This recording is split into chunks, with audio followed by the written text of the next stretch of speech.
Boa noite, irmãos. Graça e paz. A partir de hoje nós vamos começar aqui um estudo bíblico baseado no livro de Timothy Keller, Deuses Falsos. Hoje nós vamos falar um pouquinho do amor romântico. O amor romântico sempre foi um dos temas principais das canções e também dos roteiros dos filmes. As músicas estão repletas de poesia com a intenção de expressar o amor romântico.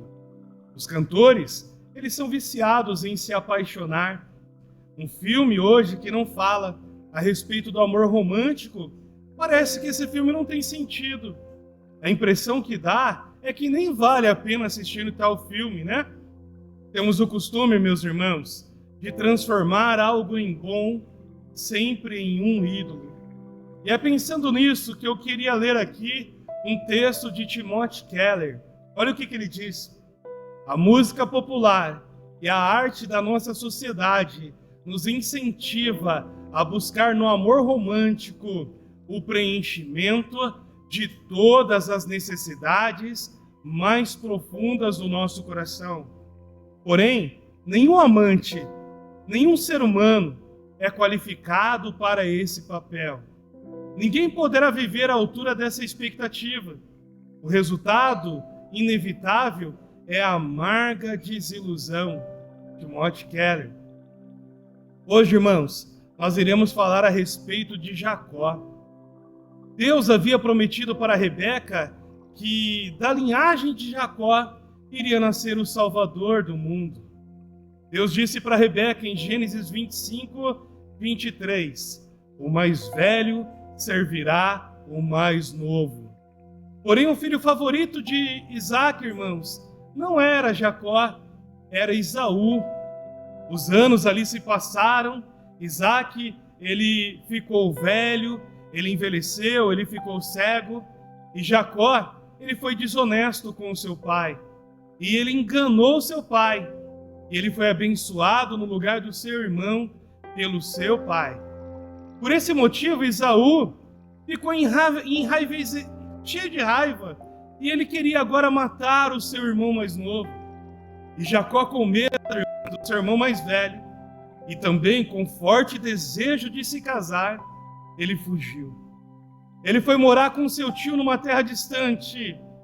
Olha o que diz Gênesis, capítulo 29, do verso 16 ao 20. Labão tinha 2 filhas. O nome da mais velha era Leia, e o da mais moça era Raquel.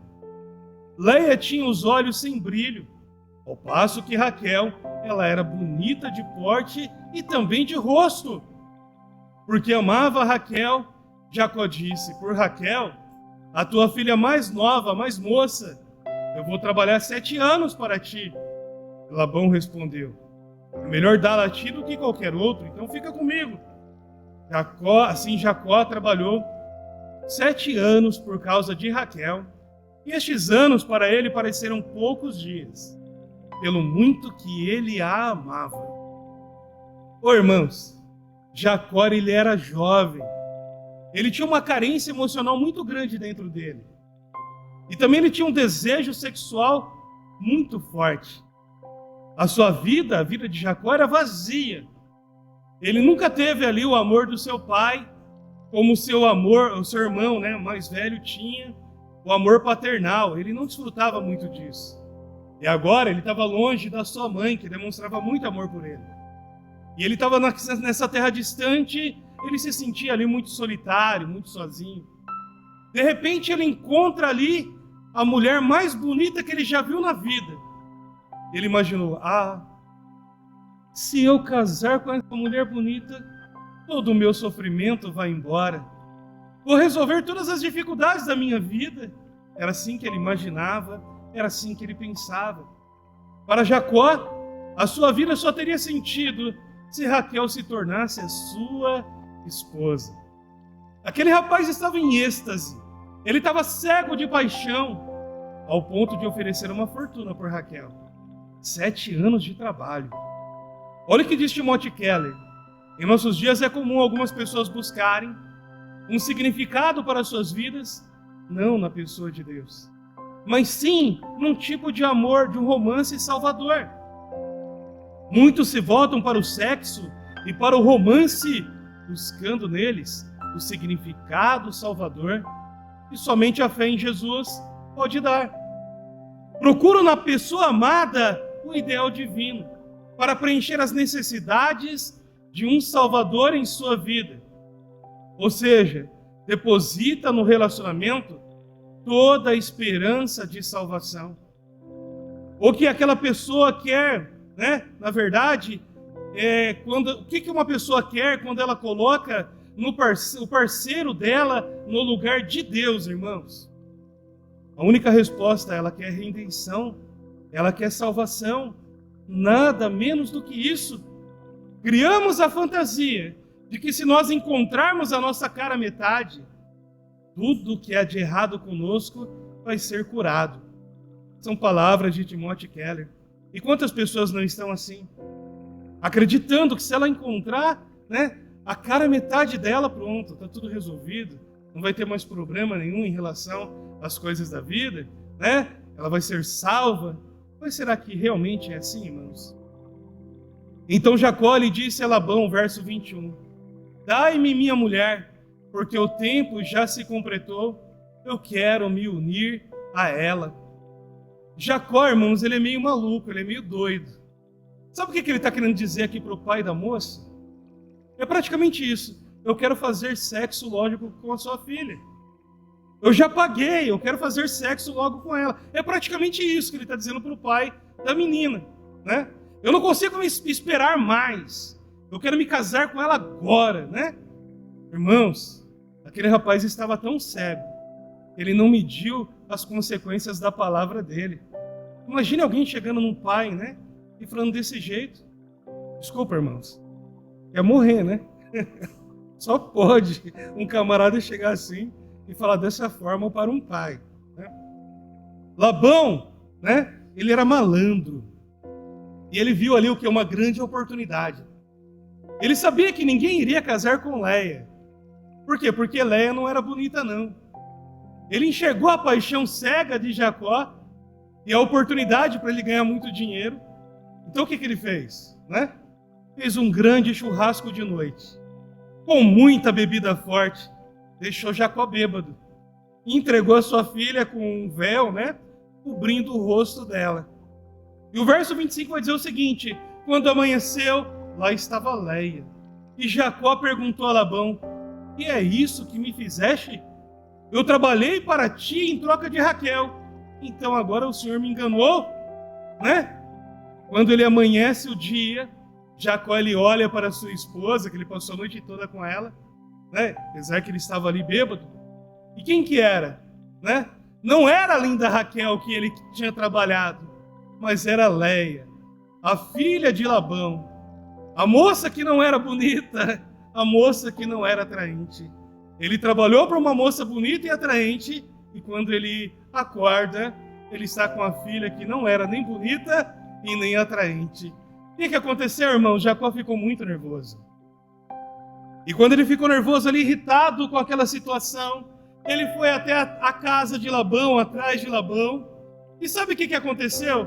Labão, né, como ele era, né, malandrão, ele enganou Jacó de novo.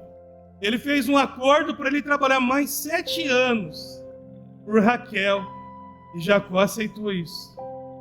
O amor de Jacó era tão cego, irmãos, que ele não pensava, né, nas atitudes que ele tomava. Parecia o comportamento de uma pessoa viciada. Nossos medos e inseguranças podem fazer do amor, irmãos, do amor romântico, uma droga viciante. E sabe de uma coisa? Viciados sempre fazem escolhas ruins, com o objetivo de manter o seu vício. E quantas pessoas, né, enganadas por um amor romântico, acabam fazendo escolhas ruins por não pensar direito a respeito de suas consequências. Olha o que Timothy Keller vai dizer aqui de uma história que ele viu, né, e vivenciou como pastor, aconselhando alguém.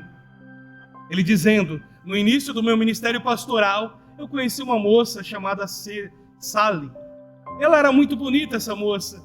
Já na infância, ela viu o poder da atração que ela tinha sobre si, com o qual ela podia contar, né, No começo ela usava a sua beleza para manipular os outros, mas depois os outros começaram a usar a vida dela, essa beleza, para manipular ela. Quando os homens estavam apaixonados por ela, a sua vida, quando não estavam apaixonados por ela, a sua vida parecia que não tinha sentido nenhum. Por esse motivo, ela começou a se ficar, presa a relacionamentos abusivos. Certa vez ela disse, olha o que ela disse, para o pastor: os homens eram como álcool, meu álcool, Somente quando eu estava nos braços de um homem, eu consegui encarar a vida e me sentir bem comigo mesma. Olha, o amor romântico, como ele se torna viciante e às vezes escraviza, uma pessoa, assim como um vício, escraviza um viciado. Um outro exemplo semelhante ao dela é de um homem mais velho que acaba abandonando a sua esposa por uma mulher mais jovem, em uma tentativa desesperada de esconder aquele fato de que ele está envelhecendo. Quantos homens mais velhos hoje acabam terminando o casamento de anos, para adquirir uma moça mais nova e assumir um relacionamento ali, apenas para poder se esconder e querer afirmar que ele não está envelhecendo. Há também o jovem que ele só acha uma mulher atraente até dormir com ela algumas vezes. E depois que dormiu com a moça, o interesse por ela acaba indo embora. Para ele, as mulheres, para um jovem assim, as mulheres são apenas um produto necessário para ajudá-lo a se sentir o máximo, o atraente, o poderoso, o bonitão, Quantos jovens não fazem isso? Então o amor romântico, ele acaba seguindo alguns caminhos perigosos quando ele não é o amor fundamentado com o alicerce do verdadeiro cristianismo. Ele pode seguir alguns caminhos muito perigosos. Podemos tentar transformar esse amor romântico no salvador da nossa vida e da nossa existência, e isso só vai nos frustrar. O amor romântico, ele não é o nosso salvador. Guarda isso com você e vamos ler aqui alguns textos de Keller. Olha o que diz Keller: se você se casar colocando todos os seus mais profundos desejos e esperanças sobre a pessoa com quem você está casando, você vai sufocá-la com as suas expectativas. Isso prejudicará a sua vida e também a vida dela, e de várias formas. Nenhuma pessoa, nem a melhor de todas, pode dar tudo o que sua alma humana precisa. Você pensará que dormiu com Raquel, mas quando acordar, vai ser sempre Leia. Então, não coloque todas as suas expectativas, e a respeito da pessoa que você está casando. Você pode prejudicar a sua vida e pode prejudicar a vida dela se você colocar, sobre ela os seus mais profundos desejos e esperanças, esperando dela, Não coloque ela no lugar de Deus, irmão.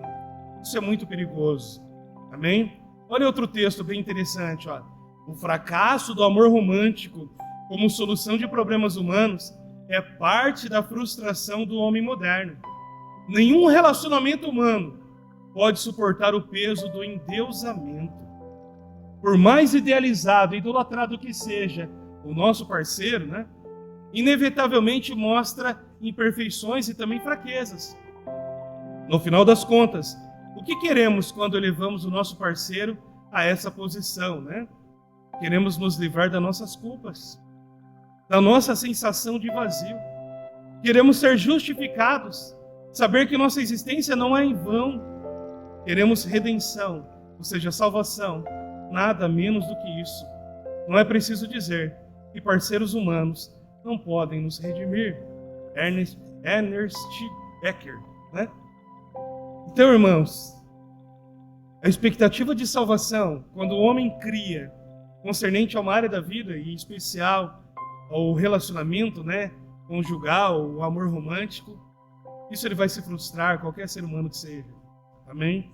Nós não podemos colocar um outro ser humano ou algo criado na posição que só cabe ao nosso Deus. E aqui, outro pensador, C.S. Lewis, que é algo que eu gosto muito de repetir várias vezes, em alguns contextos que a gente se expõe. Olha o que diz C.S. Lewis: se encontra em mim um desejo que nenhuma experiência deste mundo pode satisfazer, a explicação mais provável é que eu fui feito para um outro mundo. Né? Então tem coisas que a vida humana, com seus dons, com as suas recompensas, né, que Deus ele nos dá, não vai satisfazer. Que são os anseios profundos da nossa alma, desejando o nosso Salvador. Somente Cristo pode nos dar isso. Bem? Continuando o texto de Leia. Quem era Leia? Olha que interessante. Leia era uma moça que ninguém gostava dela. Ela era rejeitada, ela era desprezada. Gênesis 29:31 diz: o Senhor viu que Leia era desprezada. Ela era uma filha que o pai não queria. A mulher de um marido que não a amava. Ela tinha um buraco dentro dela muito grande.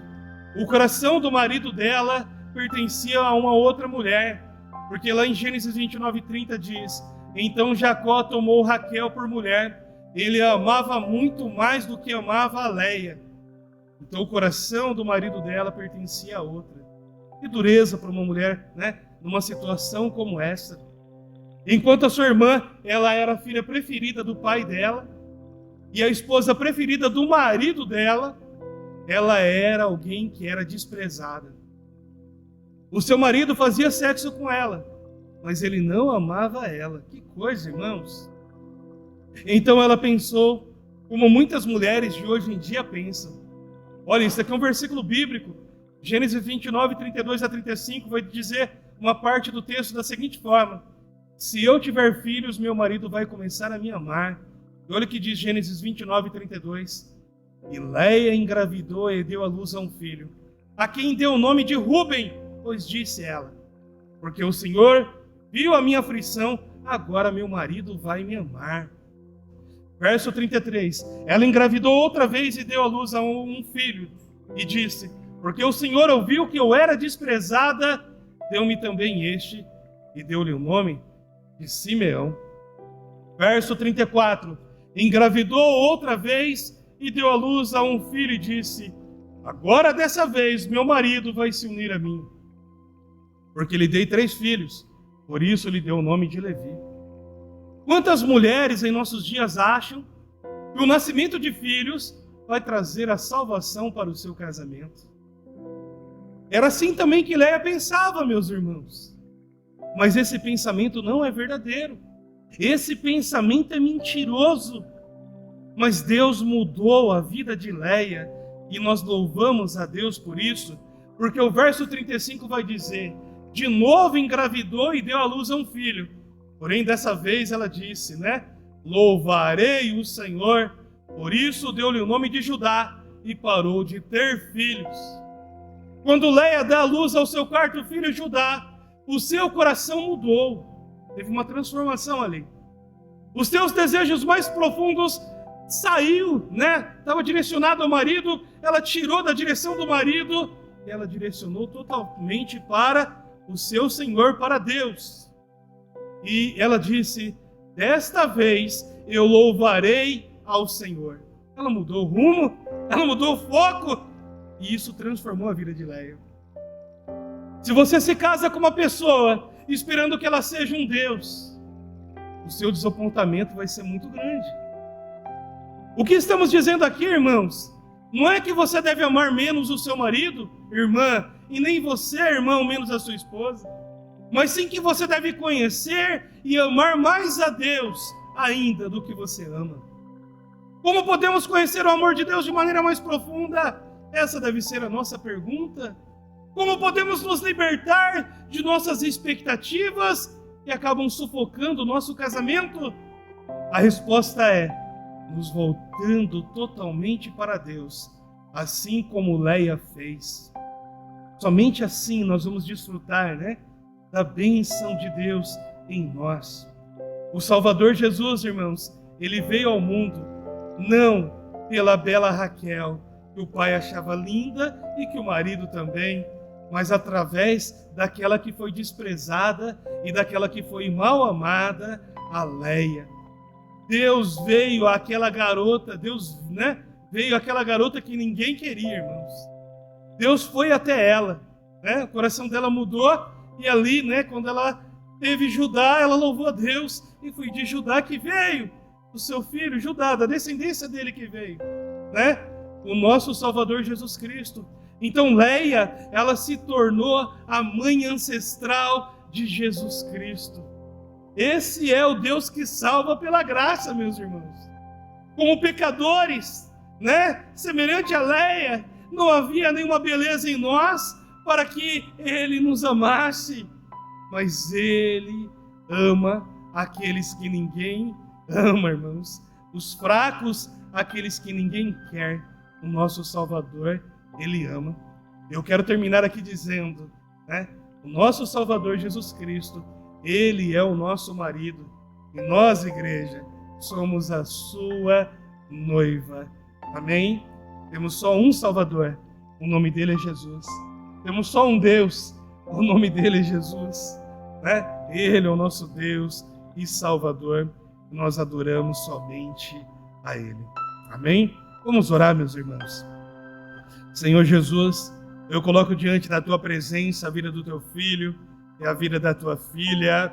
E eu peço para Ti que o Senhor venha ensinar o Teu filho e a Tua filha a colocar os seus anseios mais profundos, os seus desejos mais profundos de ser salvo, no único que pode ser Salvador, em Jesus o Cristo, em mais ninguém, em nenhuma outra coisa, por mais que seja boa aqui em relação à vida. E só Jesus pode nos salvar. E quando nós temos Cristo como Salvador, nós desfrutamos dos benefícios que Deus proporciona para nós, nessa vida, no lugar que cabe a eles. O Salvador é somente Jesus.